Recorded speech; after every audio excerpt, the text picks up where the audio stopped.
Hi, welcome to MC podcast. എൻ്റെ പേര് റഹീസ്. രാജ്യത്ത് അത് അടുത്ത്.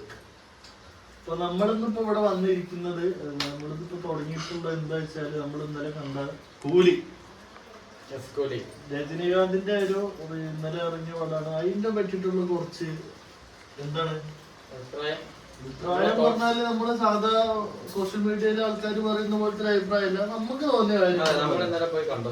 ഓക്കെ, അപ്പൊ കൂലി എന്നുള്ള പടം ഞാൻ ഇന്നലെ പോയി കണ്ടപ്പോ എനിക്ക് പേഴ്സണലി ഭയങ്കര ഇഷ്ടമായി. അർജുനോ? എനിക്ക് ഇഷ്ടമായി. കാരണം ഞങ്ങള് രണ്ടാളും കൂടിയാണ് പോയത്. ശരിക്ക് എനിക്കും ഇവരാണ് ടിക്കറ്റ് എടുത്തിരുന്നത്. ഞാനും ഇവന് ഒറ്റയ്ക്കാ പോയത്. പക്ഷെ ഞങ്ങള് രണ്ടാളും കൂടിയിട്ടാണ് പോയത് അല്ലേ? ഞങ്ങള് രണ്ട് ഷോയിലായിരുന്നു. ഇവര് ടിക്കറ്റ് വരാൻ പറ്റില്ല. എന്താ സാഹചര്യം ഒന്ന് പറഞ്ഞു കൊടുത്തത്? സാഹചര്യം, ഞാന് കണ്ണൂര് വണ്ടിയിലാണ്. കണ്ണൂര് സ്റ്റോണിന്റെ വർക്കാണ്.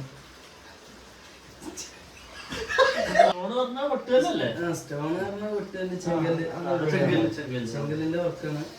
ചെങ്കലിന്റെ വർക്ക് പറഞ്ഞാല് വണ്ടിയിൽ ഓടല്ലേ, സാധനം വേണ്ടത് എത്തിച്ചു കൊടുക്കല്ലോ. അപ്പൊ അത് കാരണം പെട്ടെന്ന് ആള് വേറെ ഡ്രൈവർ ലീവ് ആയിരുന്നു. അപ്പൊ അത് കാരണം ഞാൻ പോണ്ടി വന്നു. പക്ഷെ 4:30 ഇപ്പൊ മെസ്സേജ് ഇട്ടിരുന്നില്ലേ? ഞാനോണ്ട് പടത്തിന് പറഞ്ഞിട്ട് 5 മണി മുതൽ അങ്ങനെ വിളിച്ച് എന്റെ ഉമ്മയ്ക്ക് വിളിച്ച് ഉമ്മനെ പറഞ്ഞ് ഒന്നില്ല ഓട്ടെ അല്ല വന്നിട്ട്. അപ്പൊ നല്ലൊരു പടമാണ്. നല്ല പടമാണ്. ആ റിലീസിന് മുമ്പ് തന്നെ ലോകേഷ് പറഞ്ഞത്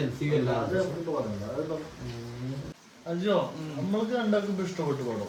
ഈ മൊത്തത്തില് നമ്മള് സോഷ്യൽ മീഡിയ നോക്കുമ്പോ ഫുള്ള് നെഗറ്റീവാണ്. ഇതിന്റെ ഒരു കാരണം എന്താ തോന്നുന്നു? ബേസിക്കലി ആൾക്കാരെല്ലാം വിചാരിച്ച് LCയിൽ പെടുന്നൊരു ധാരണയിലാണ് വന്നത്. പക്ഷെ ലോകേഷ് ഇന്നലെ LCയിൽ പെട്ടിട്ടില്ലെങ്കിൽ പടം മോശമായെന്നാണ് അങ്ങനെ പറയാൻ പറ്റല്ലോ. പിന്നെ എന്താണ് ഇങ്ങനെ ഓഡിയൻസ് മിക്കവാറും ആൾക്കാരും LCയിൽ വരണം എന്നൊരു ആഗ്രഹിച്ച പടമായിരുന്നു.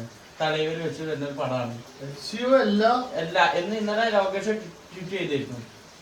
ഇപ്പൊ ലിയോന്റെ ഇതിൽ LC അല്ല പറഞ്ഞിരുന്നു. പക്ഷെ അതുകൊണ്ട് ഇത് LCയിൽ പെടുന്നു വിചാരിച്ച് രണ്ട് കണ്ടെയ്നർ വന്നോണ്ട് LC ആണെന്ന് വിചാരിച്ചിട്ടുണ്ടാവും അല്ലെ?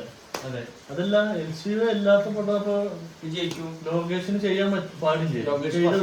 പടം LC അല്ലല്ലോ.